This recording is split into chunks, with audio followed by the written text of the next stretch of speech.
रहलू अनजान तू तो बन गईलू जान हो, तोहरे में बसे लागल हमारो परान हो, तोहरे में बसे लागल हमारो परान।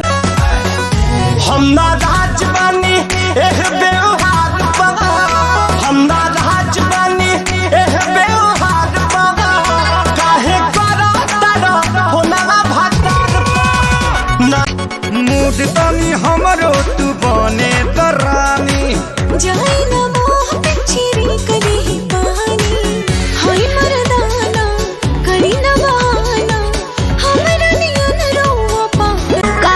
रोज खाली मिलने बुलाती हो, चुम्मा में पकान डगराती हो, असली चीज दिखा के दुरही से न कोई भूखा हो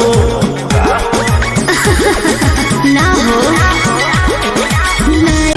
लइका चिल्लाले समाल माल रे, कौन हम ना लइका चिल्लाले समाल माल रे, रोड पर चले लू कमाल चाल रे।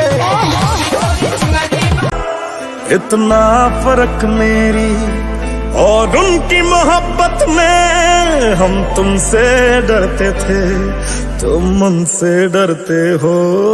एक बात बताओ तो ना, जानी ने रो रो के समंदर भर दिए, क्या तुम भी रो रो के नदियां भरते हो। एक बात बताओ तो तुहरा के दानी कैसे मनाई,